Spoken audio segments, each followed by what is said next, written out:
Hello friends, welcome to crazy GK trick. दोस्तों, monthly current affair की हमारी series को आगे बढ़ाते हैं और आज के इस सेशन में हम डिस्कस करते हैं नवंबर मंथ के सभी इंपॉर्टेंट करंट अफेयर को। बहुत इंपॉर्टेंट करंट अफेयर इस सेशन में हम डिस्कस करने वाले हैं। 101% इसमें से कई ऐसे करंट अफेयर है जो आने वाली एग्जाम में आपको ज़रूर देखने को मिलेंगे, इसलिए वीडियो को आप एंड तक ज़रूर देखिएगा। अगर आप इस सीरीज़ के प्रीवियस वीडियो देखना चाहते हैं, प्रीवियस मंथ के करंट अफेयर कंप्लीट करना चाहते हैं, तो आप प्लेलिस्ट को फॉलो कर सकते हैं। इसके अलावा फ्रेंड्स, सिस्टमेटिक तरीके से क्रेजी जीके ट्रिक के फ्री कंटेंट को अगर आप एक्सेस करना चाहते हैं तो वेबसाइट पर हमने बहुत अच्छे से हर एक सब्जेक्ट वाइज करंट अफेयर हुआ, चाहे हिस्ट्री, पॉलिटी, साइंस, इकोनॉमिक्स, सभी के सिस्टमेटिक वीडियो अरेंज कर दिए हैं। आप वहां से सीक्वेंस वाइज अपने सिलेबस को कंप्लीट कर सकते हैं। इसके लिए मैंने डिस्क्रिप्शन बॉक्स और कमेंट बॉक्स में लिंक दे रखा है, वहां पर क्लिक कर सीधे आप वेबसाइट पर चले जाएंगे, वहां पर जाकर आप स्टडी कर सकते हैं। तो चलिए बिना किसी देरी के हम अब सेशन को स्टार्ट करते हैं एंड पहला क्वेश्चन लेते हैं। नवंबर 2025 में COP30 समिट का आयोजन कहां पर किया गया? तो 2025 में COP30 समिट का आयोजन देखिए ब्राजील के शहर बेलेम में किया गया। कहां पर? ब्राजील के शहर बेलेम में। COP30 को United Nations climate change conference या फिर कॉन्फ्रेंस ऑफ द पार्टीज भी कहा जाता है। ये समिट दुनिया में बढ़ते क्लाइमेट चेंज को रोकने के लिए बनाए जाने वाली नीतियों पर चर्चा करने के उद्देश्य से आयोजित की जाती है। पहली जो कॉप समिट हुई थी 1995 में, वो कहां पर हुई थी? बर्लिन, जर्मनी में हुई थी। और पिछली COP29 समिट बाकू, अजरबैजान में आयोजित हुई थी 2024 में। 2025 में कहां पर आयोजित हुई है? ब्राजील के शहर बेलेम में। बहुत ही इंपॉर्टेंट क्वेश्चन है, सी आंसर। भारत की 94वीं रामसर साइट कौन बनी है? तो भारत की 94वीं रामसर साइट बनी है गोगाबिल लेक। हाल ही में इसे घोषित किया गया, जो कि बिहार के कटिहार जिले में स्थित है। इसके साथ भारत में अब कुल कितनी रामसर साइट हो चुकी है? 94 रामसर साइट्स हो चुकी है। इससे पहले बिहार के गोकुल जलाशय और उदयपुर की झील को भी रामसर साइट घोषित किया गया था। रामसर साइट क्या होती है? दुनिया के महत्वपूर्ण वेटलैंड्स को रामसर कन्वेंशन के तहत संरक्षित स्थान घोषित किया जाता है। ये कन्वेंशन यूनेस्को की एक ट्रीटी है जिसे 2 फरवरी 1971 को साइन किया गया था। भारत में रामसर साइट कितनी है? कुल मिलाकर 94 है। सबसे ज़्यादा कहाँ पर है ये भी ध्यान रखिएगा, तमिलनाडु में। 20 साइट जो है वो तमिलनाडु में है रामसर साइट। भारत में सबसे पहली साइट की बात करें तो वो चिल्का लेक ओडिशा की और केवलादेव नेशनल पार्क हैं, जो कि राजस्थान में स्थित हैं। ये भी एग्जाम में पूछे हुए क्वेश्चन हैं, इनको भी आप क्लियर करते हुए चलिएगा। आगे बढ़ते हैं, अगले क्वेश्चन की तरफ चलते हैं। भारत का दूसरा यूनेस्को सिटी ऑफ गैस्ट्रोनॉमी किसे घोषित किया गया? तो यूनेस्को ने लखनऊ को सिटी ऑफ गैस्ट्रोनॉमी घोषित किया है। ये जो सम्मान है लखनऊ को उनके अनोखे खान पान, पाक परंपराओं और समृद्ध भोजन संस्कृति के कारण दिया है। ये भारत का दूसरा सिटी ऑफ गैस्ट्रोनॉमी है, पहला था हैदराबाद। सिटी ऑफ गैस्ट्रोनॉमी क्या होता है? ये सम्मान यूनेस्को क्रिएटिव सिटीज नेटवर्क के तहत दिया जाता है, जो कि दुनिया के उन शहरों को पहचान देता है जो फूड कल्चर और क्यूजिन होते हैं। यहाँ पर यूनेस्को क्रिएटिव सिटीज नेटवर्क की बात करी, UCCN की हमने, तो इसकी स्थापना जो हुई थी, इसकी शुरुआत जो हुई थी वो 2004 में हुई थी। यहाँ पर लखनऊ बिल्कुल करेक्ट आंसर होगा। भारत ने साइक्लोन डिटवा के कारण श्रीलंका की मदद करने के लिए कौन सा ऑपरेशन लॉन्च किया? तो साइक्लोन डिटवा के प्रभाव से श्रीलंका में भारी तबाही देखने को मिली, जहाँ पर लगभग 150 लोगों की मौत भी हुई। ये चक्रवात बे ऑफ बंगाल के दक्षिण पूर्व में बना था और इसने भारत के तमिलनाडु, पौंडीचेरी और आंध्र प्रदेश को भी प्रभावित किया। श्रीलंका की मदद के लिए भारत ने ऑपरेशन सागर बंधु शुरू किया। कौन सा? ऑपरेशन सागर बंधु। अगर बात करें कि साइक्लोन डिटवा नाम जो है ये किसने दिया है, तो ये नाम दिया है यमन ने। यमन ने सुझाया था नाम डिटवा, यमन में एक लगून का नाम है। अगला क्वेश्चन आता है, जस्टिस सूर्यकांत को भारत का 53वां मुख्य न्यायाधीश बनाया गया। सुप्रीम कोर्ट के मुख्य न्यायाधीश की नियुक्ति किस आर्टिकल के तहत की जाती है? काफी अच्छा क्वेश्चन है। जस्टिस सूर्यकांत ने भारत के 53वें चीफ जस्टिस ऑफ इंडिया के रूप में शपथ ली। ये जो शपथ थी उन्हें किसने दिलाई है? प्रेसिडेंट द्रौपदी मुर्मू ने दिलाई है। देखिए 9 फरवरी 2027 तक ये चीफ जस्टिस ऑफ इंडिया रहेंगे।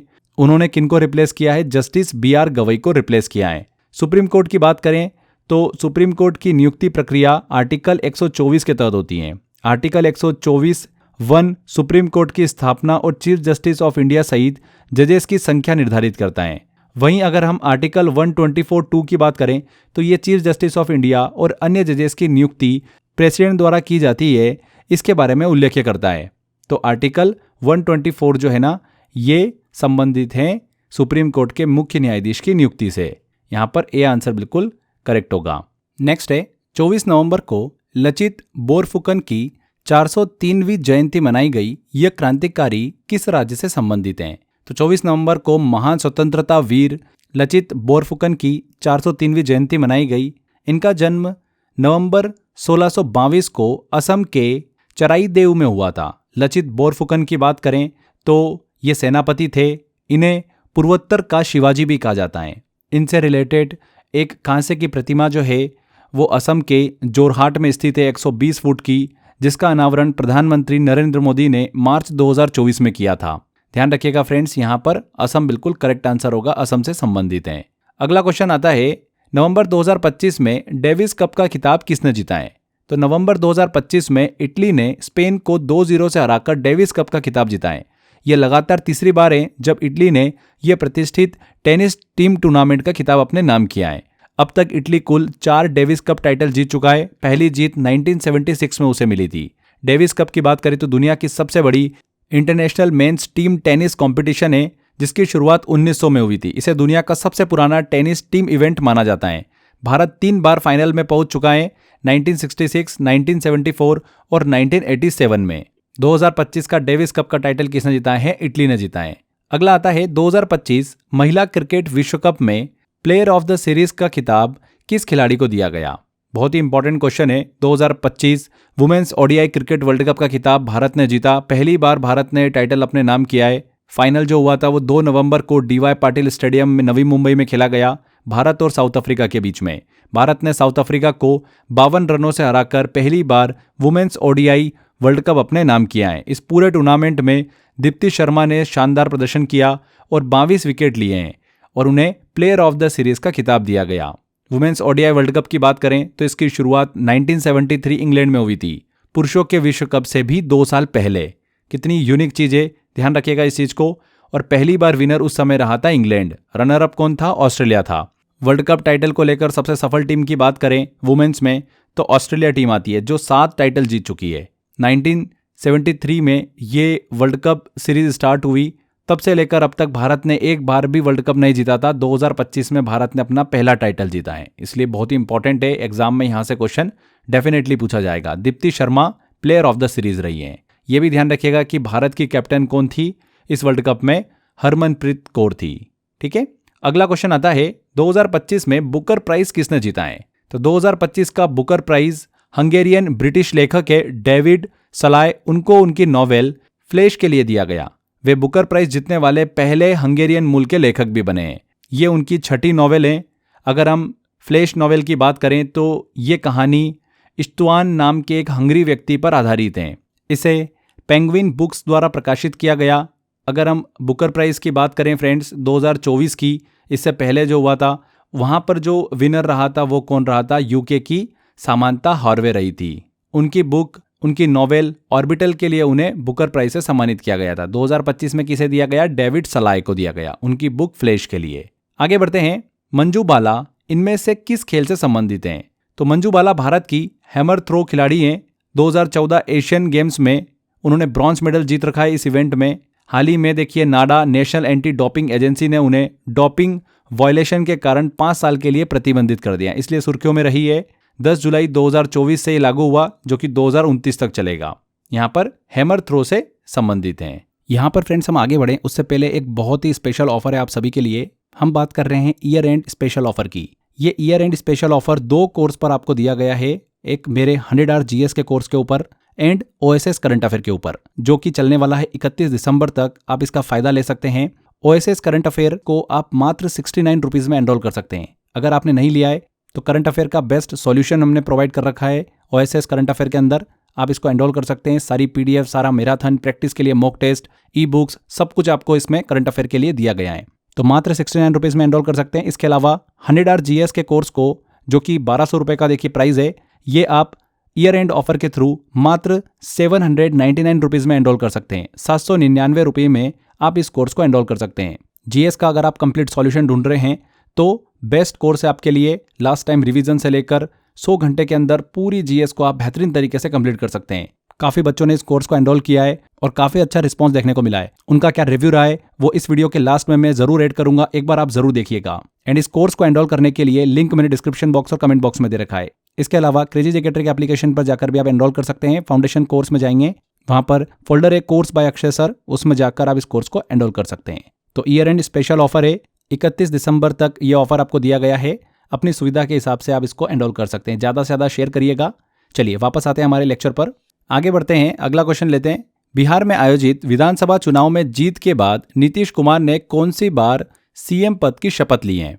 तो बिहार विधानसभा चुनाव में जीत के बाद नीतीश कुमार को एनडीए नेशनल डेमोक्रेटिक अलायंस का नेता चुना गया। इसके बाद उन्होंने 10वीं बार बिहार के चीफ मिनिस्टर के रूप में शपथ ली है। ये बहुत ही इंपॉर्टेंट है, कौन सी बार ली है? 10वीं बार। साथ ही सम्राट चौधरी और विजय कुमार सिन्हा को डेप्यूटी सीएम जो है वो बनाया गया।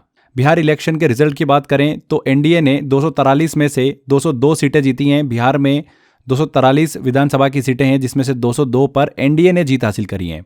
अगर इसको थोड़ा सिस्टमेटिक देखें तो बीजेपी ने 89 सीटें जीती, जेडीयू ने 85 और आरजेडी ने 25 सीटें जीती हैं। सबसे बड़ी पार्टी कौन सी रही है? बीजेपी रही है, जिसने 89 सीट जीती हैं। यहाँ पर नीतीश कुमार की बात करें तो बिहार के 22वें चीफ मिनिस्टर रहे, अब तक 10 बार सीएम बन चुके हैं, यानी बिहार के लॉन्गेस्ट सर्विंग सीएम हैं। केंद्र सरकार में मिनिस्टर ऑफ रेलवे और मिनिस्टर ऑफ एग्रीकल्चर भी रह चुके हैं। तो यहाँ पर 10वीं बार बिल्कुल करेक्ट होगा। इंदिरा गांधी शांति पुरस्कार 2024 किसे दिया गया? तो 2024 का Indira Gandhi peace prize Chile की पूर्व राष्ट्रपति मिशेल बाशेलेट को दिया गया। उन्हें सम्मान विश्व शांति, वर्ल्ड पीस को बढ़ावा देने में उत्कृष्ट योगदान के लिए दिया गया। अगर हम चिली की जो पूर्व राष्ट्रपति रही है मिशेल बाशेलेट, उनकी बात करें तो चिली की पहली और अब तक की एकमात्र महिला प्रेसिडेंट हैं। यूएन वुमेन की भी पहली डायरेक्टर रह चुकी हैं। इंदिरा गांधी पीस प्राइज को देखें तो एक इंटरनेशनल अवार्ड है, हर साल दिया जाता है। इंदिरा गांधी मेमोरियल ट्रस्ट द्वारा प्रदान किया जाता है। इसकी स्थापना 1986 में हुई थी। यहाँ पर ए आंसर बिल्कुल करेक्ट होगा। नवंबर 2025 में 20वां G20 शिखर सम्मेलन कहाँ पर आयोजित किया गया? तो नवंबर 2025 का G20 समिट देखें तो 22 से 23 नवंबर को जोहानसबर्ग साउथ अफ्रीका में आयोजित किया गया। G20 ये एक इंटर गवर्नमेंटल ऑर्गेनाइजेशन है, दुनिया के आर्थिक, सामाजिक और ग्लोबल मुद्दे पर चर्चा के लिए बनाया गया समूह। अगर टोटल मेंबर की बात करें तो करंटली 21 इसके मेंबर हैं, 19 देश, एक यूरोपियन यूनियन हो गया और एक अफ्रीकन यूनियन, तो कुल 21 मेंबर है इसके। कब फॉर्म हुई थी देखिए G20? तो 26 सितंबर 1999 को ये फॉर्म हुई थी। करंटली इसके चेयरमैन कौन है? सिरिल रामाफोसा हैं। इससे पहले 2024 में जो समिट हुआ था G20 समिट, वो कहाँ पर हुआ था? रियो डी जेनेरियो ब्राजील में हुआ था। एंड नेक्स्ट 2026 में यूएसए में होना है, मियामी में। यहाँ पर जोहानसबर्ग बिल्कुल करेक्ट आंसर है।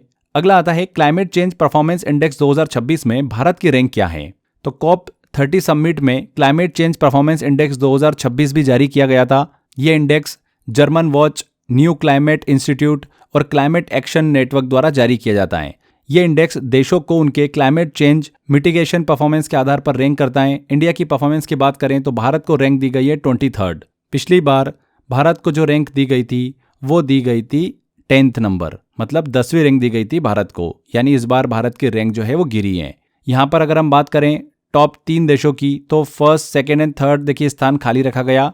चौथे नंबर पर डेनमार्क को रखा है, 5वें पे यूनाइटेड किंगडम और 6ठे पे रखा है मोरक्को को। और सबसे लोवेस्ट परफॉर्मर के तौर पर देखिए सऊदी अरबिया को स्थान दिया गया, 67वां स्थान दिया गया। यहाँ पर डी आंसर करेक्ट होगा। चर्चित पन्ना डायमंड किस राज्य से संबंधित हैं? तो देखिए पन्ना डायमंड जो है ये मध्य प्रदेश से संबंधित हैं। नवंबर 2025 में पन्ना डायमंड को जीआई टैग प्रदान किया गया। पन्ना डायमंड मध्य प्रदेश के पन्ना डिस्ट्रिक्ट से निकाले जाते हैं। भारत का लगभग 90% डायमंड प्रोडक्शन इसी क्षेत्र से होता है, इसीलिए पन्ना को सिटी ऑफ डायमंड्स भी कहा जाता है। तो मध्य प्रदेश से संबंधित हैं। अगला है भारत के लेजेंडरी अभिनेता धर्मेंद्र का निधन हो गया, उन्हें पद्म भूषण से किस वर्ष सम्मानित किया गया था? तो भारत के लेजेंडरी अभिनेता धर्मेंद्र का 89 वर्ष की आयु में निधन हुआ। उन्हें फिल्म इंडस्ट्री में उनके मजबूत और दमदार किरदारों की वजह से ही मैन भी कहा जाता था। ये भी एग्जाम में पूछ सकते हैं आपसे, ध्यान रखिएगा इस चीज़ को। मूल रूप से पंजाब से बिलोंग करते थे, एक शानदार इंडियन एक्टर और पॉलिटिशियन भी रहे। उनकी पहली फिल्म कौन सी रही थी? दिल भी तेरा हम भी तेरे, 1960 में आई थी। यह ध्यान रखिएगा, इंपॉर्टेंट है, दिल भी तेरा हम भी तेरे। 2004 से 2009 तक मेंबर ऑफ पार्लियामेंट भी रहे बीजेपी से। इन्हें वर्ष 2012 में पद्म भूषण से भी सम्मानित किया गया।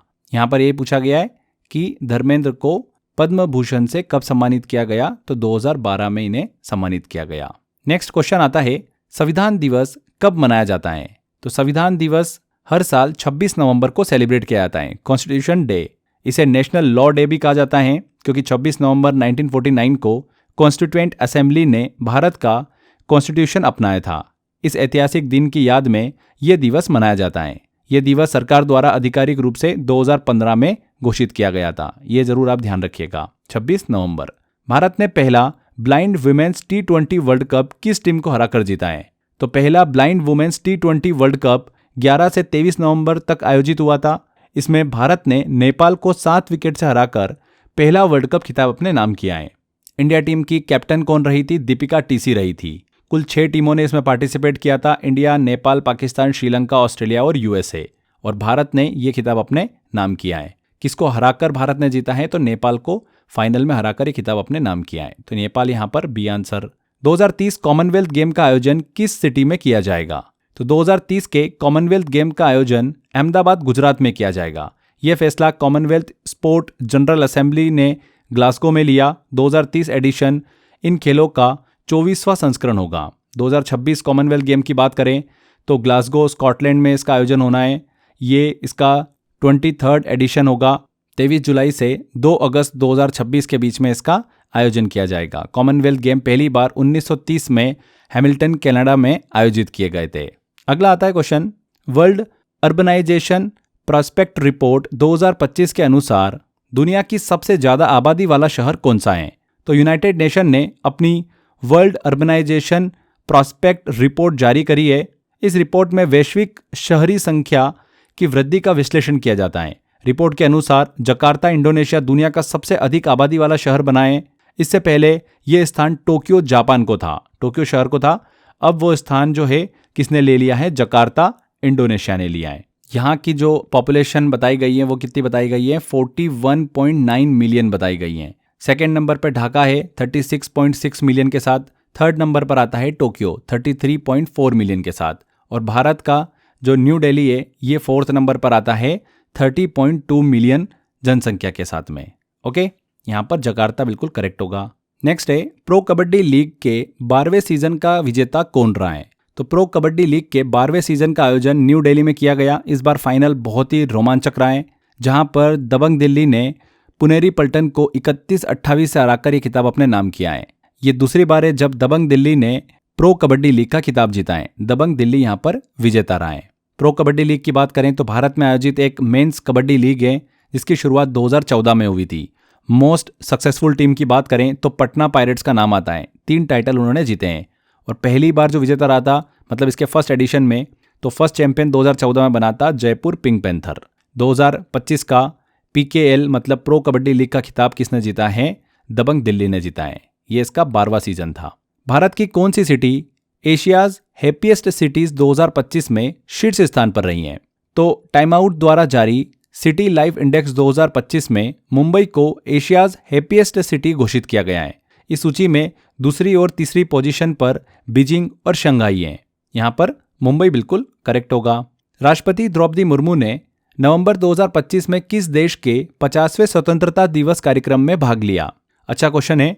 राष्ट्रपति द्रौपदी मुर्मू नवंबर 2025 में अंगोला के 50वें स्वतंत्रता दिवस कार्यक्रम में शामिल हुई। ये पहली बार है जब कोई भारतीय राष्ट्रपति अंगोला की यात्रा पर गया। अंगोला ने 11 नवंबर 1975 को पुर्तगाल से आज़ादी प्राप्त की थी। इसकी अगर राजधानी की बात करें अंगोला की तो क्या है? लुआंडा है। ध्यान रखिएगा, राष्ट्रपति द्रौपदी मुर्मू ने हाल ही में अभी अंगोला के 50वें स्वतंत्रता दिवस कार्यक्रम में भाग लिया। A answer. मित्र शक्ति 2025 संयुक्त सैन्य अभ्यास भारत और किस देश के बीच आयोजित किया गया? तो मित्र शक्ति 2025 भारत और श्रीलंका के बीच आयोजित एक जॉइंट मिलिट्री एक्सरसाइज है। इसका 11वां एडिशन 10 से 23 नवंबर 2025 को बेलगावी, कर्नाटक में किया गया। इस अभ्यास का उद्देश्य क्या है? दोनों सेनाओं के बीच म्यूचुअल अंडरस्टैंडिंग, मिलिट्री कॉर्पोरेशन, इनको मजबूत करना। इसका पहला एडिशन 2012 में आयोजित किया गया था श्रीलंका में। यहाँ पर भारत और श्रीलंका के बीच आयोजित एक संयुक्त सैन्य अभ्यास है। Sri Lanka C answer. भारत का चर्चित न्योमा एयरबेस कहाँ पर स्थित है? तो न्योमा एयरबेस को नवंबर 2025 में औपचारिक रूप से शुरू कर दिया गया है। ये एयरबेस लद्दाख के न्योमा क्षेत्र में स्थित है और समुद्र तल से 13,000 फीट की ऊंचाई पर है, इसीलिए बहुत ज़्यादा सुर्खियों में रहा। देखिए, इसकी स्ट्रेटेजिक इंपॉर्टेंस भी बहुत ज़्यादा है। ये लाइन ऑफ एक्चुअल कंट्रोल जो है LAC, उससे केवल 25 किलोमीटर की दूरी पर है, इसीलिए यह भारत के लिए एक बहुत ही महत्वपूर्ण स्ट्रेटेजिक एयरबेस भी बनता है। पहले इसे Nyoma ALG advance landing ground कहा जाता था, अब इसे एक एयरबेस के रूप में विकसित किया। न्योमा एयरबेस नवंबर 2025 से औपचारिक रूप से शुरू हो चुका है। बात करें कि इसे किसने कंस्ट्रक्ट किया है, तो BRO बॉर्डर रोड ऑर्गेनाइजेशन ने इसे बनाया है। इसके लिए लगभग 218 करोड़ की लागत भी आई है। 2023 में इसके एक्सपांशन और मॉडर्नाइजेशन का काम जो है वो शुरू हुआ था। लद्दाख में स्थित है। नेक्स्ट आता है क्वेश्चन, भारत के 90वें शतरंज ग्रैंड मास्टर कौन बने हैं? तो इलमपर्थी AR भारत के 90वें मतलब 98th ग्रैंड मास्टर बने हैं। उन्होंने यह उपलब्धि बिएल्जिन ओपन में हासिल करी। इनसे पहले अगर हम बात करें कि 89वें ग्रैंड मास्टर कौन बने थे, तो वो बने थे रोहित कृष्णा। यहाँ पर इलमपर्थी AR की बात करें तो ये तमिलनाडु राज्य से आते हैं। अभी इनकी उम्र जो है वो मात्र 16 वर्ष की है। ये आंसर करेक्ट होगा। नेक्स्ट है, Dayton peace prize lifetime achievement award 2025 से किसे सम्मानित किया गया है? तो डेटन पीस प्राइज 2025 के विनर्स की हाल ही में घोषणा हो चुकी है। ये USA का पहला और एकमात्र एनुअल लिटरेरी अवार्ड है जिसमें 3 कैटेगरी होती हैं, फिक्शन, नॉन फिक्शन और लाइफ टाइम अचीवमेंट। और लाइफ टाइम अचीवमेंट की बात करें तो 2025 में सलमान रुश्दी को यह अवार्ड दिया गया है इस कैटेगरी में। डेटन पीस प्राइज की बात करें तो एक इंटरनेशनल लिटरेरी अवार्ड है। इसका उद्देश्य यही है कि ऐसी किताबों को सम्मान देना जो पीस, सोशल जस्टिस और ग्लोबल अंडरस्टैंडिंग को बढ़ावा दे। सिर्फ अंग्रेजी में लिखी और USA में प्रकाशित किताबें इसके लिए एलिजिबल होती हैं। सलमान रुश्दी की बात करें तो भारतीय मूल के ब्रिटिश अमेरिकन नॉवलिस्ट हैं। इन्हें 1981 में बुकर प्राइज मिल चुका है और 2014 में पेन पिंटर प्राइज से सम्मानित किया जा चुका है। यहाँ पर बी आंसर। 2026 में होने वाले पहले ग्लोबल बिग कैट समिट की मेजबानी कौन सा देश करेगा? तो पहला ग्लोबल बिग कैट समिट वर्ष 2026 में न्यू दिल्ली में आयोजित होगा। ये summit international big cat alliance IBCA के तहत आयोजित किया जाएगा। इस समिट का लक्ष्य दुनिया के big cats tiger, lion, leopard, snow leopard, puma, jaguar, cheetah इनके संरक्षण को मजबूत करना। IBCA की बात करें, इस अलायंस की बात करें तो इसे लॉन्च किया गया था 2023 अप्रैल में PM मोदी द्वारा टाइगर प्रोजेक्ट की 50वीं एनिवर्सरी पर। इसका हेडक्वार्टर कहाँ पर है? न्यू दिल्ली में। यहाँ पर इंडिया जो होगा वो इसकी मेजबानी करेगा। चर्चित हेली गुब्बी वॉल्केनो किस देश में स्थित हैं? तो ये किस देश में स्थित हैं? इथोपिया में स्थित हैं। ये वॉल्केनो लगभग 12,000 साल बाद फटा है, इसीलिए बहुत ज़्यादा सुर्खियों में है। इसका स्मोक इतना ऊंचा उठा कि स्ट्रेटोस्फेयर तक पहुंच गया और जेट स्ट्रीम्स की वजह से ये इंडिया तक भी आ गया। इसके स्मोक की वजह से कई फ्लाइट कैंसिल और प्रभावित भी हुई। बहुत ज़्यादा सुर्खियों में रहा। हेली गुब्बी वॉल्केनो कहाँ पर स्थित है? इथोपिया में स्थित है। अगला आता है क्वेश्चन, वर्ल्ड बॉक्सिंग का नया प्रेसिडेंट किसे बनाया गया? तो वर्ल्ड बॉक्सिंग ने अपने नए प्रेसिडेंट के रूप में मशहूर बॉक्सर गेनाडी गोलोवकिन को चुना है। उन्होंने नीदरलैंड के बोरिस वान की जगह ली है। गेनाडी की बात करें तो अगले 3 साल तक इस पद पर बने रहेंगे। World boxing international governing body है जिसका फॉर्मेशन 2023 में हुआ है। यहाँ पर सी आंसर। 56वें भारतीय अंतर्राष्ट्रीय फिल्म महोत्सव में गोल्डन पिकॉक पुरस्कार किस फिल्म ने जीता है? तो 56th international film festival of India का आयोजन 20 से 28 नवंबर 2025 तक पणजी, गोवा में किया गया। इस समारोह की बात करें तो सबसे बड़ा सम्मान होता है गोल्डन पिकॉक अवार्ड। 2025 में ये पुरस्कार वियतनाम की फिल्म स्किन ऑफ यूथ को दिया गया। गोल्डन पिकॉक के अलावा बाकी पुरस्कारों को सिल्वर पिकॉक अवार्ड कहा जाता है। ध्यान रखिएगा, बेस्ट फिल्म का अवार्ड जो है ये किसे दिया गया? स्किन ऑफ यूथ को दिया गया। वियतनाम की एक फिल्म है। यहाँ पर skin of youth C answer. रूस द्वारा परीक्षण किए गए दुनिया के पहले परमाणु संचालित अंडर वाटर ड्रोन का क्या नाम है? तो रशिया ने दुनिया का पहला nuclear powered under water drone सफलतापूर्वक टेस्ट किया जिसका नाम है पोसाइडन। पोसाइडन ड्रोन की बात करें तो ये न्यूक्लियर पावर्ड है। इसमें न्यूक्लियर वॉरहेड लगाने की क्षमता है। स्पीड की बात करें तो 185 किलोमीटर पर आवर की इसकी स्पीड है एंड रेंज है इसकी अनलिमिटेड। यहाँ पर रूस द्वारा परीक्षण किए गए दुनिया का पहला परमाणु संचालित अंडर वाटर ड्रोन कौन सा है? पोसाइडन। चावंगकुट महोत्सव किस राज्य में मनाया जाता है? तो चावंगकुट फेस्टिवल हर साल 1 नवंबर को मणिपुर में सेलिब्रेट किया जाता है। ये कुकी, चीन, मिजो जो ट्राइब है उसका एक प्रमुख हार्वेस्ट फेस्टिवल है।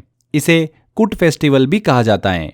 इस फेस्टिवल के दौरान ट्रेडिशनल डांस होता है, सिंगिंग होती है एंड इस फेस्टिवल में पुजारी मुख्य अनुष्ठानों के बाद स्थानीय लोगों को चावल से बनी बियर, जिसे जू बियर कहा जाता है, वो वितरित करते हैं। ये त्यौहार मणिपुर में फसल के मौसम को मनाने के लिए सेलिब्रेट किया जाता है।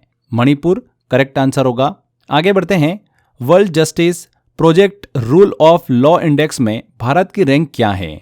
तो वर्ल्ड जस्टिस प्रोजेक्ट ने अपना रूल ऑफ लॉ इंडेक्स 2025 जारी किया। इसमें देशों की कानून व्यवस्था और न्याय व्यवस्था का असेसमेंट किया जाता है। 2025 में भारत की रैंक 86वीं रही है, 86, जबकि 2024 में भारत की रैंक क्या थी? 79 थी। यानी इस बार भारत की स्थिति थोड़ी नीचे गिर गई है। इंडेक्स कैसे तैयार होता है ये वाला? अलग अलग देशों को मुख्य 8 डायमेंशंस और 44 इंडिकेटर्स पर रैंक किया जाता है, जैसे कि judicial independent, accountability, corruption, fundamental rights. ऐसे कई पैरामीटर्स हैं जिनके आधार पर यहाँ पर कंट्रीज को रैंक किया जाता है। अगर हम टॉप नंबर पे बात करें तो रैंक नंबर 1 दी गई है डेनमार्क को, रैंक 2 दी गई है नॉर्वे को, रैंक 3 दी गई है फिनलैंड को। भारत को यहाँ पर 86वें स्थान पर रखा है। B answer.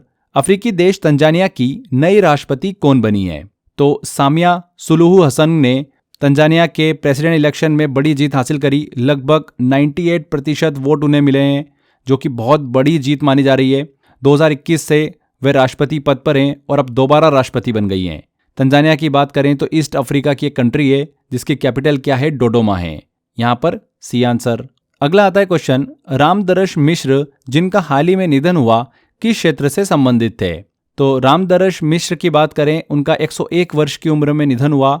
वे मॉडर्न हिंदी लिटरेचर के सबसे महत्वपूर्ण कवियों और लेखकों में से एक थे। उन्होंने 150 से अधिक बुक्स लिखी हैं और कई पीढ़ियों को प्रभावित किया है। उत्तर प्रदेश राज्य से आते हैं। उनके प्रोफेशन की बात करें तो पोएट और राइटर रहे। उनकी प्रमुख कृतियों में बहुत ही देखिए नाम आता है, बनाया है मैंने ये घर धीरे धीरे, मैं तो यहाँ हूँ और अग्नि की हंसी। ये कुछ उनकी कृतियाँ हैं जो कि बहुत ही फेमस है। इनसे रिलेटेड भी क्वेश्चन बन सकता है। 2025 में इन्हें पद्मश्री से सम्मानित किया गया था एंड हाल ही में अभी इनका निधन हुआ है, इसलिए और भी इंपॉर्टेंट हो जाता है। 2021 में इन्हें सरस्वती सम्मान मिला था। 2015 में साहित्य अकादमी अवार्ड से भी सम्मानित किया जा चुका है एंड 2011 में इन्हें व्यास सम्मान मिल चुका है। तो बहुत ही इंपॉर्टेंट है, ध्यान रखिएगा। क्वेश्चन ये वाला लिटरेचर से संबंधित है। नेक्स्ट आता है, हाल ही में सेवानिवृत्ति की घोषणा करने वाले रोहन बोपन्ना किस खेल से संबंधित हैं? तो रोहन बोपन्ना भारत के प्रसिद्ध टेनिस खिलाड़ी। उन्होंने 45 वर्ष की उम्र में रिटायरमेंट की घोषणा करी। उनका करियर 22 साल लंबा रहा। डबल कैटेगरी में दुनिया के सबसे उम्रदराज वर्ल्ड नंबर 1 खिलाड़ी बने। ऑस्ट्रेलिया ओपन 2024 जीतकर सबसे उम्रदराज ग्रैंड स्लैम डबल चैंपियन भी बने। 2019 में इन्हें अर्जुन अवार्ड से सम्मानित किया गया था एंड 2024 में पद्मश्री से भी सम्मानित किया जा चुका है। तो टेनिस से संबंधित हैं रोहन बोपन्ना। 2025 एशियाई युवा खेलों की पदक तालिका में भारत की रैंक क्या है? तो 2025 एशियन यूथ गेम्स की बात करें, जिसका आयोजन बहरीन में किया गया। इस प्रतियोगिता का तीसरा एडिशन था ये। 2013 के बाद पहली बार ये आयोजित हुआ। भारत ने कुल मिलाकर 48 मेडल जीते हैं, 13 गोल्ड, 18 सिल्वर और 17 ब्रॉन्ज मेडल। और भारत की रैंक रही है 6th। पहले नंबर पे चाइना रहा है, दूसरे पर उज्बेकिस्तान रहा है, तीसरे पे कजाकिस्तान रहा है। भारत रहा है 6वें नंबर पर। आगे बढ़ते हैं। भारतीय मानक bureau BIS bureau of Indian standards के महानिदेशक के रूप में किसे नियुक्त किया गया? तो संजय गर्ग को BIS bureau of Indian standards का नया डायरेक्टर जनरल नियुक्त किया गया है। उन्होंने प्रमोद कुमार को रिप्लेस किया है।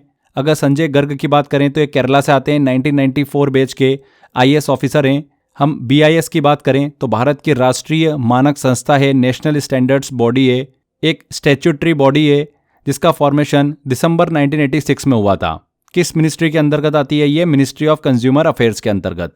यहाँ पर संजय गर्ग करेक्ट है। अगला आता है क्वेश्चन, बोईता बंदाना फेस्टिवल किस राज्य में मनाया जाता है? तो बोईता बंदाना फेस्टिवल ओडिशा राज्य में सेलिब्रेट किया जाता है। ये उत्सव कार्तिक पूर्णिमा के दिन मनाया जाता है।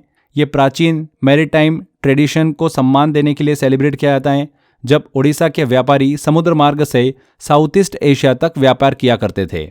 बोईता का मतलब होता है यहाँ पर पुरानी नावें, जहाज, और बंदाना का मतलब होता है पूजा करना। लोग छोटी छोटी नावें बनाकर नदी में यहाँ पर प्रवाहित करते हैं और समृद्धि की प्रार्थना भी करते हैं। तो ओडिशा राज्य में सेलिब्रेट किया जाता है बोईता बंदाना फेस्टिवल। नेक्स्ट आता है रोमारी डोंडुवा वेटलैंड, जिसकी रामसर साइट के लिए मांग की जा रही है, किस राज्य में स्थित है? तो रोमारी डोंडुवा वेटलैंड को रामसर साइट घोषित करने की मांग हाल ही में तेज हुई है। यह वेटलैंड असम की लाओखोवा वाइल्ड लाइफ सेंचुरी में स्थित हैं। यह वेटलैंड लगभग 2.5 से 3 स्क्वायर किलोमीटर क्षेत्र में फैला है और यहाँ पर 120 से अधिक बर्ड स्पीशीज और लगभग 47,000 बर्ड्स पाए जाते हैं। कई थ्रेटन्ड स्पीशीज भी यहाँ पर रहती है। इंडिया में अगर बात करें तो करंटली कितनी रामसर साइट है? 94 रामसर साइट हैं। यहाँ पर असम बिल्कुल करेक्ट आंसर होगा। अगला आता है क्यूएस एशिया यूनिवर्सिटी रैंकिंग 2026 में भारत की किस संस्था की सबसे ऊंची 59th रैंक है? तो इस रैंकिंग की बात करें जिसमें एशिया की सर्वश्रेष्ठ यूनिवर्सिटी को रैंक किया जाता है, भारत की ओर से सबसे ऊंची रैंक आईआईटी दिल्ली को मिली है 59। हालांकि 2024 में आईआईटी दिल्ली की रैंक 44 थी, लेकिन 2026 में यह घटकर 59 हो गई है। आईआईएससी बेंगलोर को 64 रैंक मिली है, आईआईटी मद्रास को 70, आईआईटी बॉम्बे को 71 और आईआईटी कानपुर को 77 मिली हैं। टॉप रैंक की बात करें तो नंबर 1 यूनिवर्सिटी का जो टाइटल मिला है वो हांगकांग की यूनिवर्सिटी है, the university of Hong Kong. And second number पर रही है चाइना की यूनिवर्सिटी पेकिंग यूनिवर्सिटी, जो कि बीजिंग में स्थित है। यहाँ पर 59th रैंक मिली है आईआईटी दिल्ली को। दुनिया का पहला कैशलेस देश कौन बना है? तो स्वीडन जो है दुनिया का पहला कैशलेस कंट्री बन गया है। यहाँ पर लगभग हर ट्रांजैक्शन डिजिटल पेमेंट से किया जाता है। स्वीडन में 2012 में स्विस ऐप लॉन्च किया था, जिसने पूरे देश में डिजिटल पेमेंट को लोकप्रिय बनाया। सरकारी पॉलिसीज के बाद स्वीडन 100% कैशलेस नेशन बन गया है। इंपॉर्टेंट क्वेश्चन है। नेक्स्ट आता है एक्सरसाइज पूर्वी प्रचंड प्रहार कहां पर आयोजित की गई? तो एक्सरसाइज पूर्वी प्रचंड प्रहार का आयोजन अरुणाचल प्रदेश के मेचुका क्षेत्र में किया गया। ये एक ट्राइलेटरल एक्सरसाइज है, यानी इसमें भारत की आर्मी, नेवी और एयरफोर्स तीनों ने हिस्सा लिया। इससे पहले अगर हम बात करें तो इंडिया ने वेस्टर्न बॉर्डर पर एक्सरसाइज त्रिशूल को आयोजित किया था। इसमें एआई, यूएवी ड्रोन्स को और मॉडर्न टेक्नोलॉजी का उपयोग किया है। तो एक्सरसाइज पूर्वी प्रचंड प्रहार का आयोजन कहां पर किया गया? अरुणाचल प्रदेश में। BIMSTEC India marine research network के पहले द्विवार्षीय सम्मेलन का आयोजन कहां पर किया गया? तो BIMSTEC India marine research network का पहला सम्मेलन केरला के कोच्चि में आयोजित हुआ। इस सम्मेलन का उद्देश्य था इंडिया और बिम्स्टेक देशों के बीच ब्लू इकोनॉमी, मरीन रिसर्च और डेवलपमेंट को बढ़ाना। यह सम्मेलन हर 2 साल में आयोजित किया जाएगा। इस इनिशिएटिव को लॉन्च किया है मिनिस्ट्री ऑफ एक्सटर्नल अफेयर के द्वारा। कब लॉन्च किया गया था इसे? 2024 में।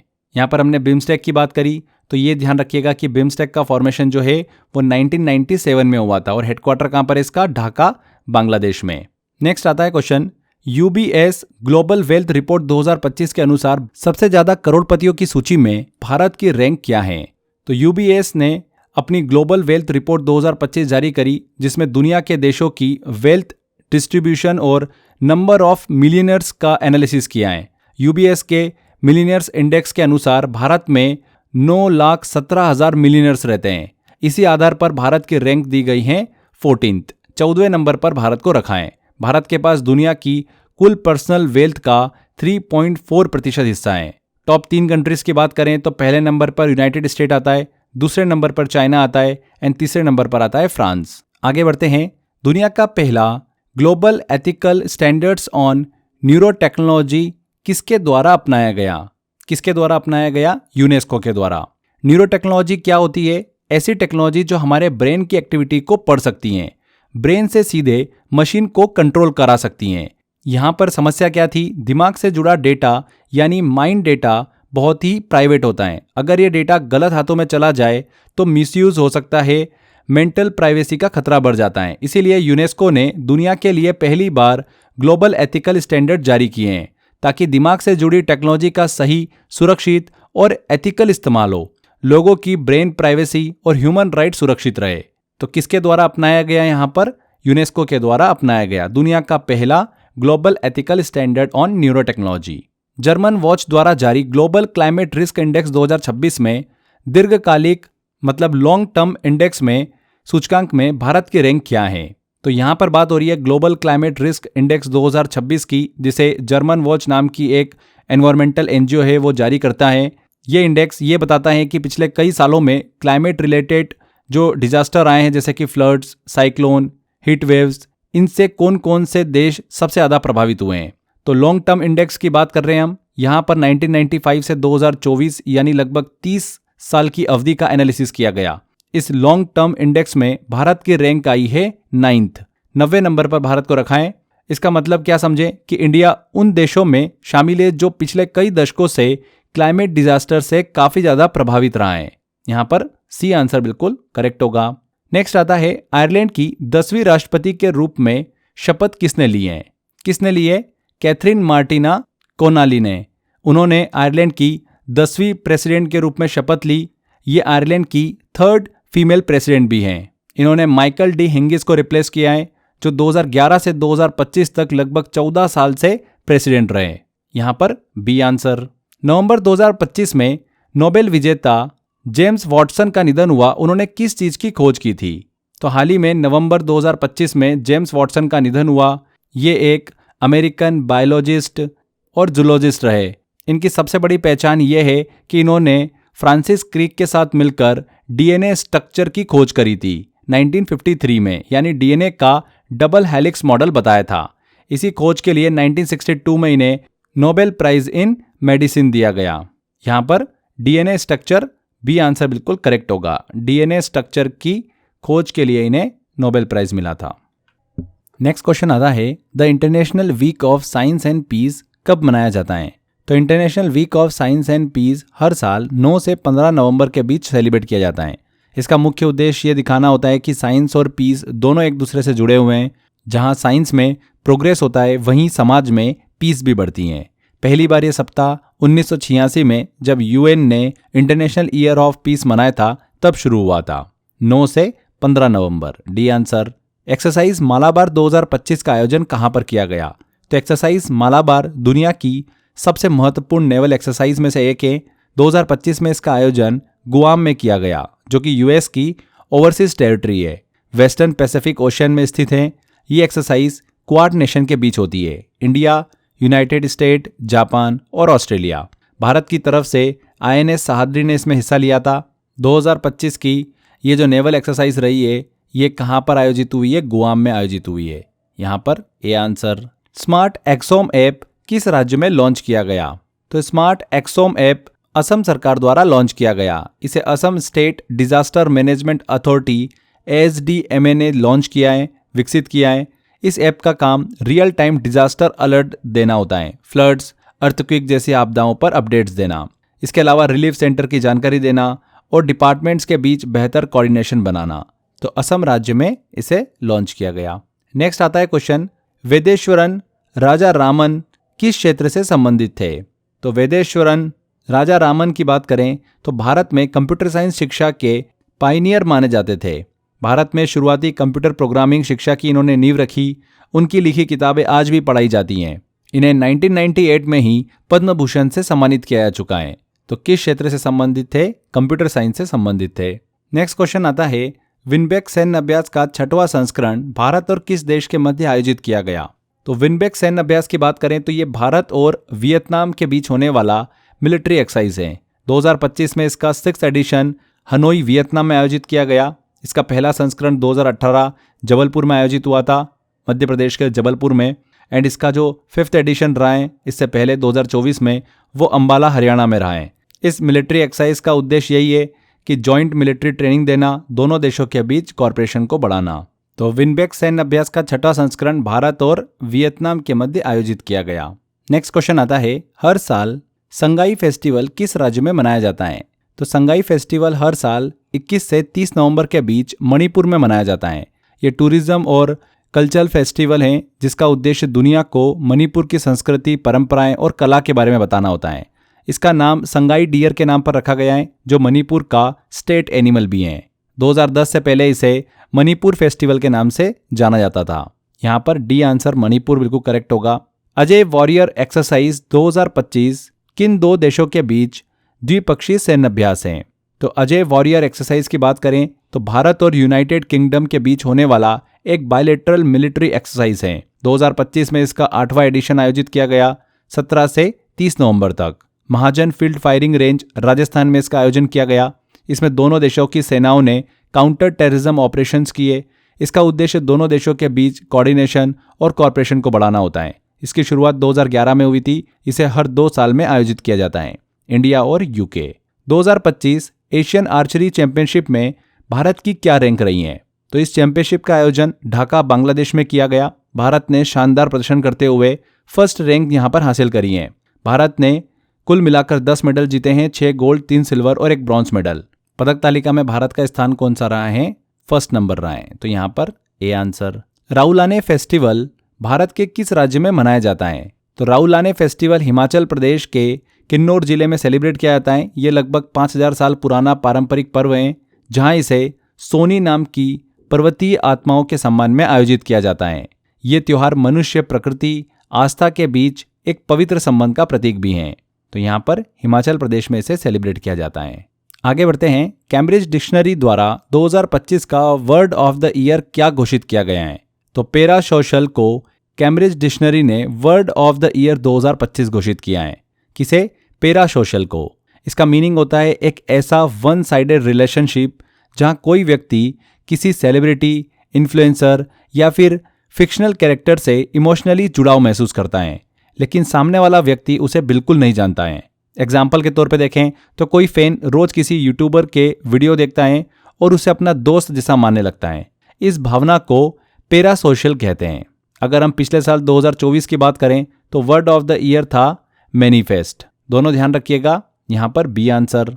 भारत की पहली ड्रोन सिटी किस राज्य में बनाई जाएगी? किस राज्य में बनाई जाएगी? आंध्र प्रदेश में। भारत की पहली ड्रोन सिटी और स्पेस सिटी का फाउंडेशन हाल ही में चंद्रबाबू नायडू और union commerce minister Piyush Goyal ने रखा है। ये दोनों ही सिटी आंध्र प्रदेश में बनाई जाएगी। ड्रोन सिटी की बात करें तो इसका एरिया लगभग 300 एकड़ का होने वाला है, जहां पर एक ही जगह पर डिजाइन, मैन्युफैक्चरिंग, टेस्टिंग और सर्टिफिकेशन की पूरी सुविधा होगी। किस राज्य में बनाई जाएगी ड्रोन सिटी? भारत की पहली आंध्र प्रदेश में। नेक्स्ट आता है question, India trade promotion organization ITPO का नया चेयरमैन किसे नियुक्त किया गया? तो जावेद अशरफ को ITPO का नया चेयरमैन नियुक्त किया गया। ये अगले 2 साल तक इस पद पर रहेंगे। इन्होंने प्रदीप सिंह को रिप्लेस किया है। ITPO की बात करें, इंडिया ट्रेड प्रमोशन ऑर्गेनाइजेशन की, तो एक PSU है। इसका काम होता है भारत के एक्सटर्नल ट्रेड को बढ़ाना। 1977 में इसकी स्थापना हुई थी। आगे देखिए, हॉर्नबिल फेस्टिवल 2025 का कंट्री पार्टनर किस देश को बनाया गया है? तो नागालैंड के CM नेफ्यू रियो ने हाल ही में घोषणा करी है कि स्विट्जरलैंड और आयरलैंड दोनों को कंट्री पार्टनर बनाया गया है। बात करें कि पार्टनर कंट्री क्या करेगी, तो अपने देश का कल्चर और आर्ट प्रदर्शित करेगी। इससे देशों के बीच कल्चर जो होता है वो एक्सचेंज बढ़ता है। हॉर्नबिल फेस्टिवल हम सभी को पता ही है कि नागालैंड में सेलिब्रेट किया जाता है 1 से 10 दिसंबर के बीच में। इसे फेस्टिवल ऑफ फेस्टिवल्स भी कहा जाता है। हॉर्नबिल बर्ड जो है उसके नाम पर इस फेस्टिवल का नाम रखा हुआ है। यहाँ पर स्विट्जरलैंड और आयरलैंड मतलब B और C दोनों करेक्ट होंगे। डी वाला ऑप्शन करेक्ट होगा। हाल ही में डाओ को GI टैग दिया गया। ये डाओ क्या है? तो डाओ एक पारंपरिक हैंड फोर्ज्ड ब्लेड है जिसे अरुणाचल प्रदेश में उपयोग किया जाता है। इसका उपयोग कृषि, शिकार और रोजमर्रा के कामों में होता है। तो डाओ क्या है? एक पारंपरिक हाथ से बनी हुई ब्लेड है। B answer. दुनिया का पहला फ्लोटिंग आर्टिफिशियल आइलैंड किस देश द्वारा बनाया जाएगा? तो दुनिया का पहला फ्लोटिंग आर्टिफिशियल आइलैंड चीन द्वारा बनाया जा रहा है। इसका ऑफिशियल नाम है deep sea all weather resident floating research facility. इसका उपयोग होगा रिसर्च फैसिलिटी के तौर पर। इसकी विशेषता यह है कि इसे इजीली मूव किया जा सकता है। 2028 तक ये ऑपरेशन में आ जाएगा। तो दुनिया का पहला फ्लोटिंग आर्टिफिशियल आइलैंड किसके द्वारा बनाया जाएगा? चीन के द्वारा। भारत और ऑस्ट्रेलिया के बीच ऑज इंडेक्स 2025 अभ्यास का आयोजन कहां पर किया गया? तो ऑज इंडेक्स भारत और ऑस्ट्रेलिया की नेवल एक्सरसाइज है। 2025 में इसका आयोजन नॉर्दर्न पैसिफिक क्षेत्र में किया गया। इंडिया की तरफ से INS सहाद्री ने इसमें हिस्सा लिया था। 2015 में ये एक्सरसाइज शुरू हुई थी। हर 2 साल में आयोजित की जाती है। Northern pacific A answer. Global commitment to development index 2025 में भारत की रैंक क्या है? तो ये इंडेक्स देश की डेवलपमेंट कमिटमेंट को मापता है। इंडिया की रैंक की बात करें तो भारत की रैंक रही है 36। 2024 में 38 थी, 38 थी, यानी यहाँ पर सुधार देखने को मिला है। टॉप रैंक की बात करें तो पहले नंबर पर है कंट्री स्वीडन। नेक्स्ट आता है भारत ने किस देश को हराकर वुमेन्स कबड्डी वर्ल्ड कप 2025 अपने नाम किया है। तो वुमेन्स कबड्डी वर्ल्ड कप 2025 का आयोजन कहां पर किया गया था? बांग्लादेश के ढाका में। इंडिया ने चाइनीज ताइपे को 35-28 से हराकर ये टाइटल अपने नाम किया है। ये टूर्नामेंट का सेकेंड एडिशन था। इंडिया यहां पर 2025 में विनर रही है। रनर अप कौन रही है? Chinese Taipei. तो the answer. World best cities index 2026 में भारत के लिए सबसे ऊंची रैंक किस शहर ने हासिल करी है? तो वर्ल्ड बेस्ट सिटी इंडेक्स में बेंगलोर शहर ने भारत के लिए सबसे अच्छी रैंक हासिल करी है, 29th rank.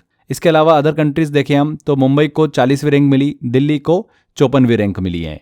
Top 3 global cities की बात करें तो पहले नंबर पे लंदन है, दूसरे पे न्यूयॉर्क और तीसरे पर है पेरिस। यहाँ पर कंट्री को इवेल्युएट किया जाता है लाइव, वर्क और विजिट पैरामीटर्स के आधार पर। तो लंदन जो है ये वर्ल्ड बेस्ट सिटीज रैंकिंग में पहले नंबर पर है। 2026 की जो रैंकिंग है उसमें पहले नंबर पर है। आगे बात करते हैं, चर्चा में रही उर्मिया झील किस देश में स्थित है? तो ईरान में स्थित है उर्मिया झील, एक सॉल्ट लेक है। हाल ही में क्लाउड सीडिंग तकनीक से ईरान ने इस क्षेत्र में बारिश बढ़ाने की कोशिश करी है, इसीलिए सुर्खियों में रही है। ये लेक 1976 में रामसर साइट घोषित की गई थी और ये जो साइट है ये यूनेस्को बायोस्फीयर रिजर्व भी है। आगे बढ़ते हैं, एशिया पावर इंडेक्स 2025 में भारत की क्या रैंक है? तो लोवी इंस्टीट्यूट ने एशिया पावर इंडेक्स 2025 को जारी किया। यह इंडेक्स एशिया के सबसे पावरफुल और इन्फ्लुएंशियल देशों को रैंक करता है। भारत ने इसमें 3rd रैंक हासिल करी है। कुल 27 देश थे, इसमें भारत ने 3rd रैंक हासिल करी है। भारत को 100 में से 40 का स्कोर यहाँ पर दिया गया है। नंबर 1 पर यूएसए को रखा गया है सुपर पावर के रूप में, 2nd नंबर पर रखा गया है चाइना को एंड 3rd नंबर पर रखा गया है इंडिया को। आगे बढ़ते हैं, इंटरपोल का नया प्रेसिडेंट किसे बनाया गया? तो लुकास फिलिप को इंटरपोल का नया प्रेसिडेंट बनाया गया है। इंटरपोल की बात करें तो इंटरपोल का देखिए फुल फॉर्म क्या होता है? International criminal police organization. दुनिया की पुलिस एजेंसी का अंतर्राष्ट्रीय संगठन है। इसका काम होता है देशों की पुलिस के बीच कोऑपरेशन को बढ़ाना और क्राइम को कंट्रोल करना। इसका फॉर्मेशन कब हुआ था? 1923 में इसका फॉर्मेशन हुआ था। अगला और आखिरी आता है क्वेश्चन, महिला वनडे इतिहास में सर्वाधिक सफल चेस का रिकॉर्ड भारत ने किस टीम के खिलाफ बनाया है? तो भारत ने ऑस्ट्रेलिया को women's ODI cricket world cup 2025 के सेमीफाइनल में 5 विकेट से हराया था और इस मैच में भारत ने 338 रन का टारगेट चेस किया था और महिला वनडे इतिहास की सबसे बड़ी सक्सेसफुल रन चेस के रूप में भारत ने अपना ये रिकॉर्ड जो है स्टैब्लिश किया। इस मैच में प्लेयर ऑफ द मैच बनी थी जेमिमा रॉड्रिग्स। बहुत ज़्यादा सुर्खियों में रहा था ये मैच और इसको बहुत टर्निंग पॉइंट माना जाता है कि वुमेन्स वर्ल्ड कप जो इंडिया ने जीता है ये वाला बहुत ही टफ मैच था, क्योंकि 2017 से ऑस्ट्रेलिया वर्ल्ड कप में एक भी मैच नहीं हारा था। तो उस नज़रिए से बहुत ही इंपॉर्टेंट जीत थी ये और बहुत ही स्पेशल जीत भी रही और रिकॉर्ड जीत रही भारत की ये कि वनडे में इतिहास रचते हुए सर्वाधिक सफल चेस का रिकॉर्ड भारत ने यहाँ पर बनाया है ऑस्ट्रेलिया के खिलाफ। तो सी आंसर करेक्ट होगा। यहाँ पर फ्रेंड्स हमारे ये नवंबर मंथ के सभी इंपॉर्टेंट करंट अफेयर कंप्लीट होते हैं। आई होप आपने वीडियो को ध्यान से देखा होगा। बहुत अच्छे अच्छे क्वेश्चंस इस मंथ हमको देखने को मिले हैं करंट अफेयर से रिलेटेड। तो चांसेस बनता है कि इस मंथ से आपको कई क्वेश्चंस एग्जाम में देखने को मिले, इसलिए एग्जाम से पहले आप ये वीडियो ज़रूर देख के जाइएगा। तो यहाँ पर हमारे सेशन को एंड करते हैं। अगर आप इस वीडियो का डिटेल PDF लेना चाहते हैं तो आप हमारे OSS करंट अफेयर पैकेज को एनरोल कर सकते हैं। करंट अफेयर का 1 स्टॉप सॉल्यूशन पैकेज मात्र 69 रुपीज़ में अभी ईयर एंड सेल चल रही है, उसमें अवेलेबल है। साल भर का कंप्लीट करंट अफेयर आपको इसके अंदर मिल जाता है। मॉक टेस्ट से लेकर PDF से लेकर ई बुक से लेकर मैगजीन से लेकर सब कुछ आपको एक ही जगह पर अवेलेबल करा दिया गया है। तो करंट अफेयर की टेंशन पूरी तरीके से खत्म करना चाहते हो तो OSS पैकेज को एनरोल कर लीजिए। ये जो मंथली करंट अफेयर की जो सीरीज होती है मेरी, इसकी PDF भी आपको इसी में अवेलेबल करा दी जाती है विद टेस्ट के साथ में। तो आप टेस्ट की प्रैक्टिस भी कर सकते हैं। बार बार टेस्ट लगाते रहोगे तो क्वेश्चंस याद करने की जरूरत ही नहीं होती है। तो लिंक मैंने डिस्क्रिप्शन बॉक्स और कमेंट बॉक्स में दे रखा है, वहां पर क्लिक कर आप इस कोर्स को एनरोल कर सकते हैं। तो आज के सेशन को यहीं एंड करते हैं। आई होप आपको वीडियो अच्छा लगा है। वीडियो अच्छा लगा है तो वीडियो को लाइक एंड शेयर जरूर कर दीजिएगा। मिलते हैं अगले वीडियो में। Till then bye bye.